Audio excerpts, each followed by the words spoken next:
Hello friends, कैसे हैं आप सब। उम्मीद है कि आप और आपका परिवार सभी स्वस्थ और बुलंद होंगे।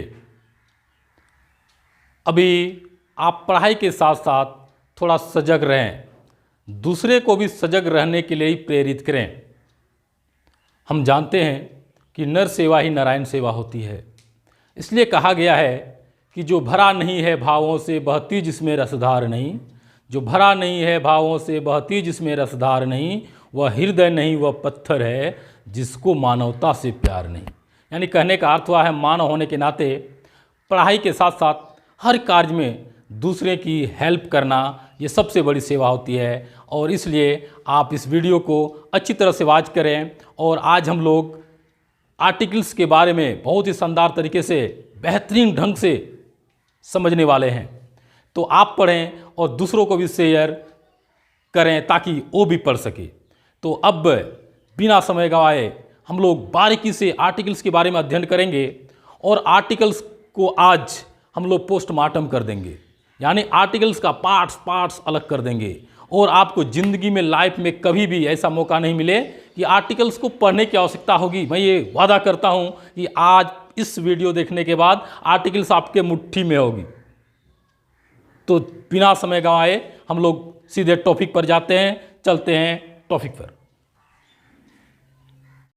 हाँ, तो अब हम लोग सीधे इस टॉपिक पर देखेंगे और इस एग्जाम्पल भी देखेंगे, साथ ही साथ हम कैसे एन का प्रयोग करते हैं उसको भी विस्तार पूर्वक देखेंगे। और ये छोटी सी एग्जाम्पल के द्वारा आप हजारों संख्या में किसी भी जो भी एग्जाम्पल्स हो आप उसको ईजी वे में सॉल्व कर सकते हैं।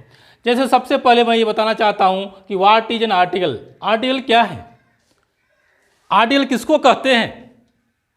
हम लोग प्रयोग तो बनाते हैं बट आर्टिकल्स के बारे में जानकारी होनी चाहिए। और मैंने लिखा है an article is a word of demonstrative adjective, it used always before noun और एडजेक्टिव एंड एडवर्ब। आर्टिकल्स जो है डेमोन्स्ट्रेटिव एडजेक्टिव यानी संकेत सूचक विशेषण का एक शब्द है जो हमेशा या तो नाउन या तो एडजेक्टिव या तो एडवर्ब यानी इसके पहले प्रयोग होता है। नाउन के पहले आर्टिकल्स का प्रयोग होता है। यदि नाउन के पहले एडजेक्टिव हो तो एडजेक्टिव के पहले आर्टिकल्स का प्रयोग होगा, और यदि उस एडजेक्टिव के पहले एडवर्ब का प्रयोग हो गया हो तो वहाँ भी आर्टिकल्स का प्रयोग होगा। तो अब हम लोग उसको देखेंगे और थोड़ा सा ध्यान देंगे किस प्रकार ये होता है। जैसे मैंने लिखा है she is a girl, she is a girl, ये जो गर्ल है ये नाउन है, यानी नाउन के पहले ए का प्रयोग किया गया है। दूसरी बात है she is a good girl, ये जो गुड है ये क्या हो गया आपका एडजेक्टिव हो गया, क्योंकि गर्ल जो है नाउन है और गुड क्या हो गया एडजेक्टिव हो गया, तो एडजेक्टिव के पहले ए का प्रयोग हुआ है। अब देखते हैं she is a very good girl, तो ये नाउन हो गया, ये आपका एडजेक्टिव हो गया गुड, और ये वेरी जो है आपका एडवर्ब हो गया। यानी नाउन के पहले भी आर्टिकल लगता है, एडजेक्टिव के पहले भी हम आर्टिकल का प्रयोग कर सकते हैं, और एडवर्ब के पहले भी हम आर्टिकल्स का प्रयोग कर सकते हैं। अगला देखते हैं Sita is an intelligent girl, ये जो है इंटेलिजेंट गर्ल है वो क्या कर रहा है एडजेक्टिव को शो कर रहा है। अब देखते हैं Sita is an extremely beautiful girl, अब ये जो है आपका एडवर्ब का शो कर रहा है। यानी कहने का अर्थ हुआ ये नाउन के पहले भी यूज होता है, इसके बाद एडजेक्टिव के पहले भी यूज होता है, और एडवर्ब के पहले भी इसका प्रयोग करते हैं। अगला देखते हैं दिस इज द हॉर्स, इसका अर्थ हो गया ये जो हॉर्स है, लेकिन यहाँ पर ये जो दी है ये दिखाता है दिस इज द हॉर्स, यानी यह वही घोड़ा है। पूरा फोर्स जब हम दे रहे हैं तो कहने का अर्थ हुआ दी का प्रयोग ये दिखाता है कि इसमें क्या है पूरा फोकस है, यानी जोरदार सेंटेंस को प्रभाव डाल रहा है उसमें। तो ये भी क्या करता है नाउन के पहले आ गया।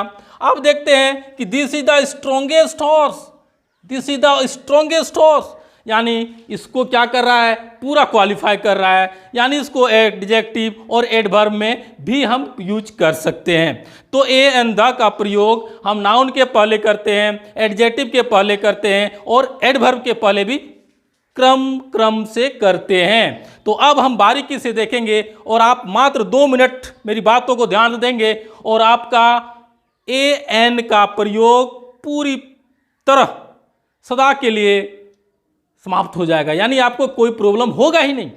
अब मैं ये बता रहा हूं कि how many kinds of articles, articles कितने प्रकार के होते हैं। तो आर्टिकल्स कितने प्रकार के होते हैं, तो मैंने लिखा कि there are 2 kinds of articles, articles 2 प्रकार के होते हैं। नंबर 1 इंडिफिनिट आर्टिकल, जिसको हम लोग ए और एन के नाम से इंडिकेट करते हैं, और ये जो डिफिनिट आर्टिकल है उसको हम लोग दी बोलते हैं। तो यानी 2 भाग है आर्टिकल्स का, एक भाग है इंडिफिनिट आर्टिकल, दूसरा भाग है डेफिनिट आर्टिकल। तो इंडिफिनिट आर्टिकल में ए और एन का प्रयोग पढ़ेंगे और डेफिनिट आर्टिकल में दी का प्रयोग पढ़ेंगे। तो हम जानते हैं ए और एन का अर्थ क्या होता है, तो ए और एन का अर्थ एक होता है, ए और एन का अर्थ एक होता है।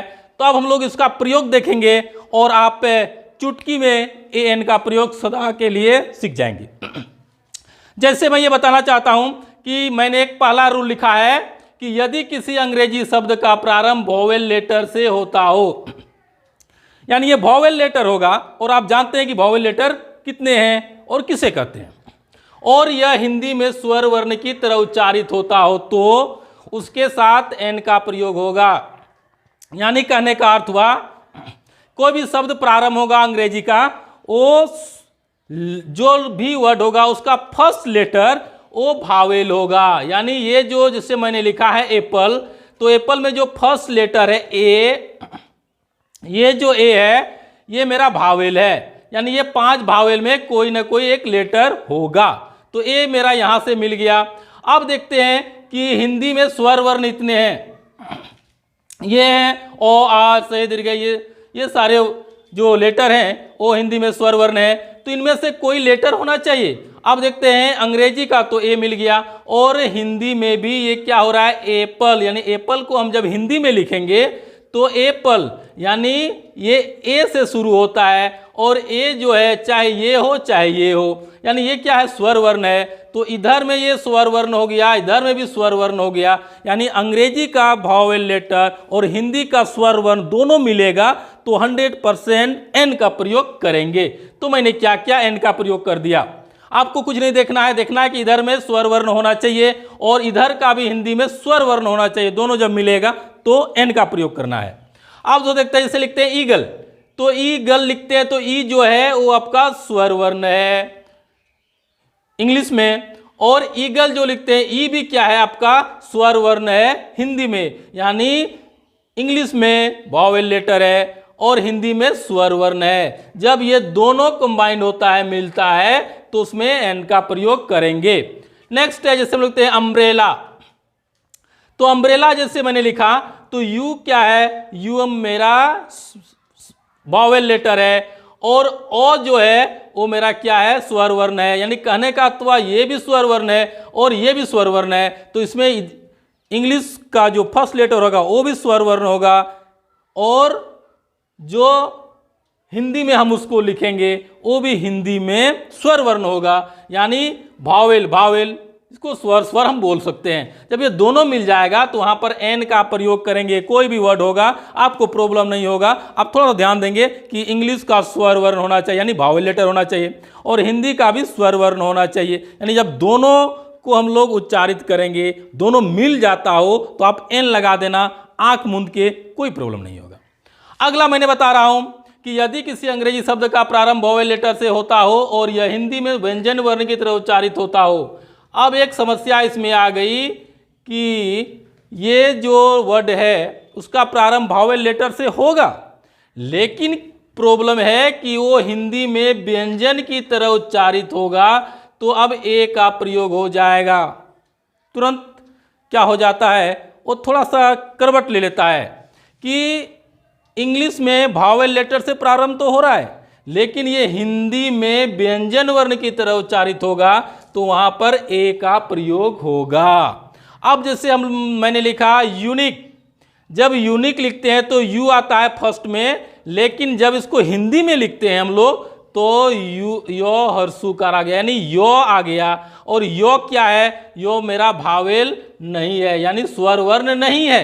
ये यो क्या हो गया आपका हिंदी में व्यंजन वर्ण हो गया, यानी ये दूसरा ये इधर स्वर वर्ण हो गया इंग्लिश में, और ये आपका हिंदी में व्यंजन वर्ण हो गया, यानी दोनों में मिलाप नहीं है, मेल नहीं है। इसलिए यहाँ पर क्या हो जाएगा आपका ए का प्रयोग हो जाएगा, एन का प्रयोग नहीं होगा। अब देखते हैं इसे 1 रुपी नोट।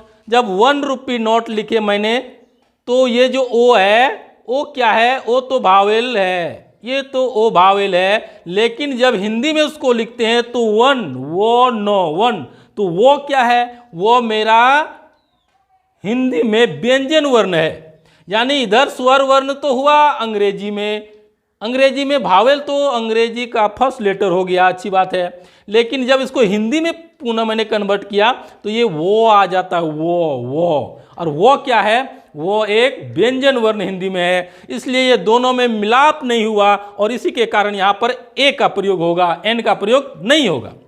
अगला है यूनिवर्सिटी। ये यूनिवर्सिटी में पहला लेटर क्या है, यू है, ये जो भावेल है, लेकिन क्या है, ये हिंदी में व्यंजन वर्ण की तरह उच्चारित हो रहा है, इसलिए यहां पर क्या हो जाएगा, ए का उच्चारण होगा, एन का उच्चारण कभी नहीं होगा। अब देखते हैं यूनिट। ये यूज क्या है, ये मेरा वावेल लेटर है, लेकिन इसका उच्चारण हिंदी में जब करते हैं तो यो के जैसा हो रहा है, और यो क्या है, एक व्यंजन वर्ण है, इसलिए यहां पर ए का प्रयोग होगा, एन का प्रयोग नहीं होगा। तो आपको समझ में आ गई होगी कि इधर में स्वर वर्ण हो, यानी अंग्रेजी में वावेल लेटर हो और हिंदी में भी स्वर वर्ण हो, तो क्या करेंगे, एन का प्रयोग करेंगे। जब अंग्रेजी में वावेल लेटर से प्रारंभ हो रहा हो लेकिन हिंदी में व्यंजन वर्ण की तरह उच्चारित होगा तो ए लगाएंगे। अगला हम लोग देखते हैं कि यदि किसी अंग्रेजी शब्द का उच्चारण कॉन्सोनेंट लेटर से होता हो और यह हिंदी में व्यंजन वर्ण की तरह उच्चारित होता हो तो ए का प्रयोग करेंगे। यानी कहने का अर्थ हुआ, अंग्रेजी में कॉन्सोनेंट लेटर होगा और हिंदी में भी कॉन्सोनेंट होगा, यानी इधर से भी कॉन्सोनेंट, इधर से भी कॉन्सोनेंट, जिसको हम लोग व्यंजन बोलते हैं। तो अंग्रेजी का कॉन्सोनेंट लेटर और हिंदी का व्यंजन लेटर जब दोनों मिलेगा तो ए का उच्चारण होगा। तो इसलिए मैंने लिखा है, जैसे लिखा है एग्जाम्पल बुक, तो ये बी जो है वो मेरा अंग्रेजी में ये कॉन्सोनेंट है, ये बी कॉन्सोनेंट है, और हिंदी में जब हम लिखते हैं बो तो ये भी क्या है, व्यंजन है, यानी यहां भी व्यंजन हो गया और यहां भी व्यंजन हो गया। जब ये दोनों मिलेगा तो ए का प्रयोग होगा, 100% ए का प्रयोग होगा। अगला है टेबल।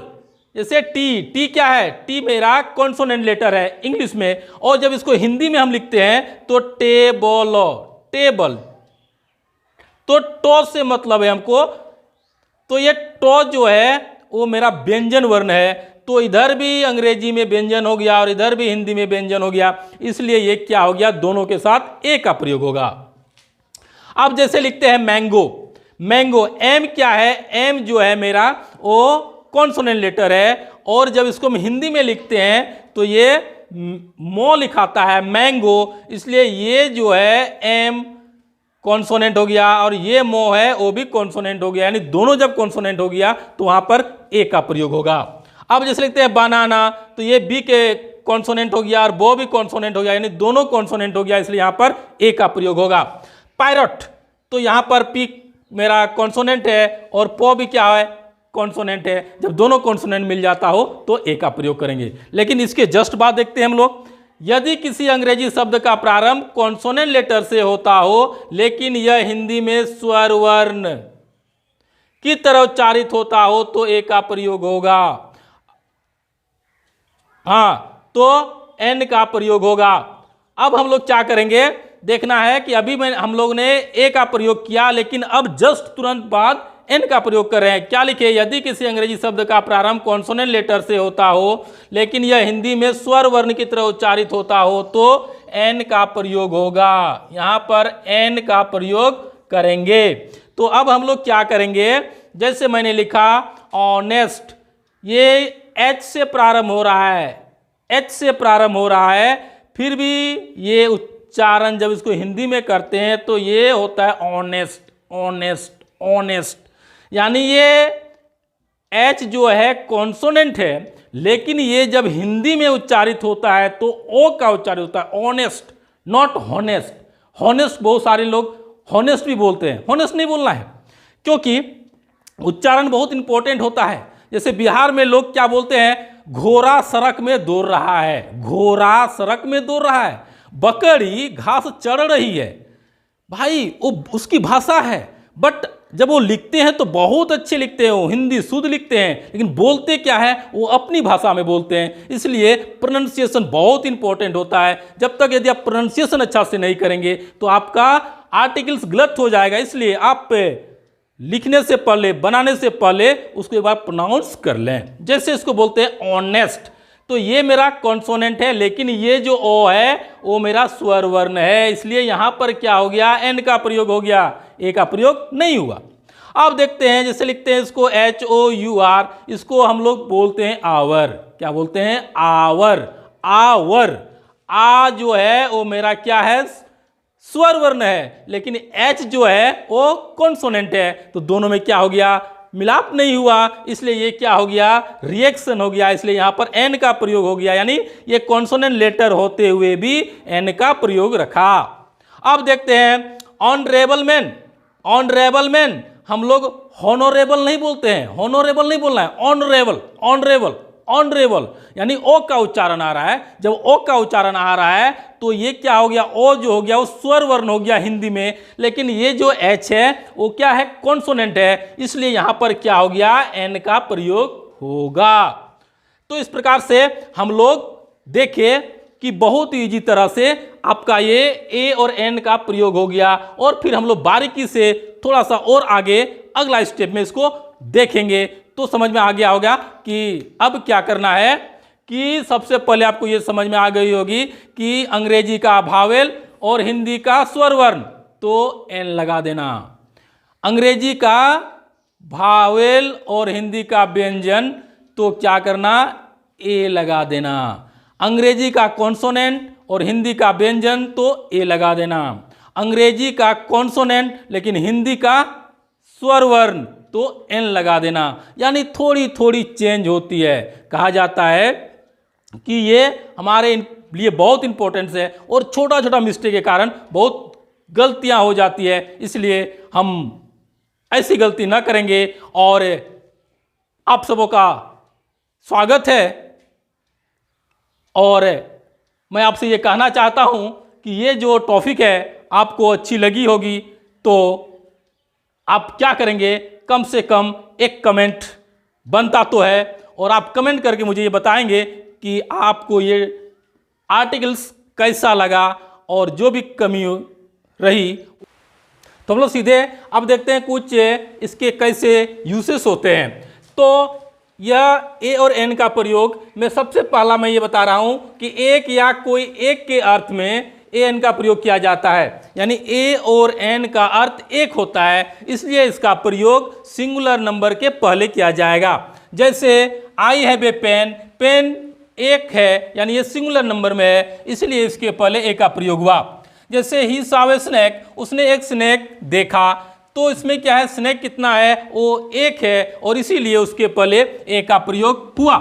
अब देखते हैं कि कुछ संक्षिप्त शब्दों के साथ आवश्यकता अनुसार ए एन का प्रयोग किया जाता है, यानी बहुत सारे वर्ड वो संक्षिप्त में लिखे जाते हैं, एब्रीविएशन वर्ड्स होते हैं, तो उसके जो उच्चारण है, उसका जो लेटर्स है, उसका जो उच्चारण के आधार पर हम उसको ए एन में यूज करेंगे। जैसे वीडियो, तो ये जो बी है वो कॉन्सोनेंट है, और ये जो इसको हम हिंदी में जब लिखते हैं तो ये होता है BDO। कहने का अर्थ हुआ ये भी कॉन्सोनेंट हो गया इंग्लिश में, और ये जो है हिंदी में व्यंजन हो गया। तो हम लोग जानते हैं कि यदि अंग्रेजी का कॉन्सोनेंट लेटर हो और हिंदी का व्यंजन वर्ण हो तो ए का प्रयोग किया जाता है। दूसरा देखते हैं SDO, जब हम इसको लिखते हैं तो ये हिंदी में होता है SDO। तो ये जो एस है ये अंग्रेजी में कॉन्सोनेंट लेटर है, लेकिन जब हम इसको हिंदी में लिखें तो यहाँ पर क्या हो गया, ये ए आ गया। इसका अर्थ है कि ये स्वर वर्ण में आ गया, इसलिए यहाँ पर ये क्या हो गया, दोनों में मिश्रण नहीं हो पाया, यानी दोनों अलग अलग हो गया। ये कॉन्सोनेंट लेटर हो गया और ये क्या हो गया, स्वर वर्ण हो गया। इसीलिए यहाँ पर क्या होगा, इसके अनुसार हम यूज करेंगे, यानी इसको लिखे एस, तो ये जो है स्वर वर्ण है, और स्वर वर्ण होने के कारण यहाँ पर एन का प्रयोग होगा। जैसे लिखते हैं BA, तो ये जो बी है वो कॉन्सोनेंट लेटर है इंग्लिश में, लेकिन यहाँ पर हिंदी में भी क्या है, ये भी व्यंजन वर्ण है, यानी यहाँ भी कॉन्सोनेंट है और हिंदी में भी क्या हो गया, ये व्यंजन, यानी इधर भी कॉन्सोनेंट इधर भी कॉन्सोनेंट। जब ये दोनों मिल जाता है तो हम लोग जानते हैं कि जब दोनों साइड कॉन्सोनेंट कॉन्सोनेंट हो तो ये क्या होगा, ए का प्रयोग होगा। अगला है एम ए। एम ए क्या है, एम ए हम इसको लिखे, एम जो है ये कॉन्सोनेंट लेटर है, लेकिन यहाँ जब हम एम लिखे तो ए मेरा जो है फर्स्ट लेटर से हमको मतलब है, तो ये जो ए है वो मेरा स्वर वर्ण है, इसलिए यहाँ पर क्या हो गया, ये एन का प्रयोग होगा। जैसे एल पी स्कूल, जैसे एल है कॉन्सोनेंट, लेकिन जब हम इसको हिंदी में लिखते हैं एल पी स्कूल तो हमको मतलब है ए से, तो यहाँ पर ये कॉन्सोनेंट है, लेकिन यहाँ पर ए जो है वो मेरा स्वर वर्ण है। जब ये कॉन्सोनेंट हो और ये स्वर वर्ण हो तो वहां पर एन का प्रयोग होगा। अगला देखते हैं कि विभिन्न पेशों के नाम के पहले एन का प्रयोग किया जाता है। कुछ लोग पेशा बोलते हैं, पेशा का अर्थ होता है ऑक्यूपेशन, व्यवसाय, और कोई लोग पेशा मतलब वो मनी को बोलते हैं, तो मनी को नहीं, यहाँ पर पेशा का अर्थ हुआ ऑक्यूपेशन, व्यवसाय, तो उसके साथ हम क्या करेंगे, ए और एन का प्रयोग आवश्यकता अनुसार करेंगे। जैसे आई एम ए टीचर, ये जो टीचर है एक ऑक्यूपेशन, ये मेरी ऑक्यूपेशन है, और इसके पहले आवश्यकता अनुसार क्या हुआ, यहाँ पर ए का प्रयोग हुआ, क्योंकि यहाँ पर ये जो है वो टी से प्रारंभ हो रहा था, इसलिए यहाँ पर ए का प्रयोग किए। जैसे ही इज एन इंजीनियर, यहाँ पर जो है इंजीनियर जो है ये इसका ऑक्यूपेशन है, और ये जो ई है वो स्वर वर्ण है, वो स्वर वर्ण इंग्लिश में ये आपका वॉवेल लेटर है, और वॉवेल लेटर के पहले हम जानते हैं कि वहाँ पर एन का प्रयोग किया जाता है। जैसे इसका उच्चारण हम करेंगे तो इंजीनियर, यानी यहाँ भी स्वर वर्ण है, और जब हिंदी में लिखेंगे तो वो भी स्वर वर्ण होगा, यानी इंग्लिश में वॉवेल है और हिंदी में स्वर वर्ण है, तो वहाँ पर एन का प्रयोग होता है। सी इज ए नर्स, ये जो नर्स है ये इसका क्या है, धंधा है, काम है, ऑक्यूपेशन है, व्यवसाय है, सर्विस है, जॉब है, तो ये जो नर्स का जो काम करती है इसका ये जो एन है ये कॉन्सोनेंट लेटर में लिखा गया है, और इसी के कारण इसके पहले ए का प्रयोग हुआ। अगला देखते हैं हम लोग कि पूरी जाति का बोध कराने के लिए सिंगुलर काउंटेबल नाउन के पहले एन का प्रयोग किया जाता है, यानी एक नहीं बल्कि एक के साथ साथ पूरा जाति, पूरा दुनिया में जितनी भी हो उसके पूरे जाति का बोध करा रहा हो तो वहां पर हम एन का प्रयोग करेंगे। जैसे a cow is an animal, ये जो गाय है ये गाय क्या है, जानवर है, यानी ये पूरी जितनी भी दुनिया में गायें हैं सभी गायों के लिए ये कहा जा रहा हो, इसलिए यहाँ पर ए का प्रयोग हुआ। A lion will not eat grass, ये जो लायन है, लायन भूखे मर भी जाएगा लेकिन वो क्या कर सकता है, वो घास कभी खा नहीं सकता, तो ये नेचर है, नेचर एक का नहीं बल्कि पूरे लायन की जो जातियां हैं उनके सारे जातियों का ये संकल्प है, तो वहां पर हम क्या करेंगे, ए का प्रयोग करेंगे। नेक्स्ट है चाइल्ड नीड्स लव, एक बच्चे के लिए नहीं बल्कि दुनिया में जितने भी बच्चे हों, जो भी बच्चे हैं सभी बच्चों के लिए ये कहा जा रहा है, अतः यहाँ पर मैंने क्या किया, ए का प्रयोग किया। अब देखते हैं कि एक्सक्लेमेशन में व्हाट के बाद और सिंगुलर काउंटेबल नाउन के पहले एन का प्रयोग किया जाता है, यानी एक्सक्लेमेशन सेंटेंस होगा तो व्हाट के बाद क्या करेंगे, ए या एन का प्रयोग करेंगे। और दूसरी बात है कि सिंगुलर काउंटेबल नाउन हो तो उसके पहले भी हम एन का प्रयोग करेंगे। जैसे व्हाट ए ब्यूटीफुल सीन, क्या दृश्य है, कितनी सुंदर दृश्य है, तो हम क्या किए, यहां पर क्या किए, व्हाट के बाद यानी व्हाट के बाद मैंने ए का प्रयोग किया। What A snack, what A snack, जब हम लोग कभी देखते हैं अचानक कोई सांप देखते हैं तो चौंक जाते, व्हाट, तो जब हम लोग चौंक जाते हैं यानी कहने का अर्थ हुआ ये सांप को देखकर हम क्या हो गए, चौंक गए, तो ये सांप क्या है, स्नैक क्या है, काउंटेबल नाउन है, और इसके पहले मैंने ए का प्रयोग किया। या तो उसको इधर से भी देखते हैं तो व्हाट के बाद मैंने ए का प्रयोग किया। अब जैसे कहते हैं व्हाट ए डार्क नाइट, क्या अंधेरी रात है, बहुत अंधेरी रात है, यानी इतनी अंधेरी रात है कि चलने में भी प्रॉब्लम हो रहा हो, तो जब हम ऐसा फीलिंग करते हैं तो यहाँ पर क्या करेंगे, व्हाट के बाद ए का प्रयोग करेंगे, क्योंकि ये हम जानते हैं कि एक्सक्लेमेशन सेंटेंस में दिया गया हो। तो ऐसे हम लोग ए एन का प्रयोग इसके लिए यूज भी किए। अब देखते हैं कि कुछ गिनती सूचक शब्दों के पहले ए एन का प्रयोग किया जाता है, यानी कुछ ऐसे शब्द हैं जो गिनती सूचक का प्रयोग करते हैं तो उसके पहले हम ए एन का प्रयोग करेंगे। जैसे ही हैज ₹100, यानी जो 100 है वो गिनती को दिखा रहा है, काउंटिंग को दिखा रहा है, इसलिए इसके पहले ए का प्रयोग हुआ। I have a dozen pens, मेरे पास क्या है, दर्जनों कलम है, यानी बहुत सारे कलम है। 1 दर्जन कलम है, 2 दर्जन कलम है, 10 दर्जन कलम हो, 50 दर्जन कलम हो, उससे मतलब नहीं। मतलब है कि ये वर्ड जो है ये गिनती सूचक में आ गया, इसलिए इसके पहले ए का प्रयोग हुआ। सी हैड ए ₹1,000,000, उसके पास ₹1,000,000 है।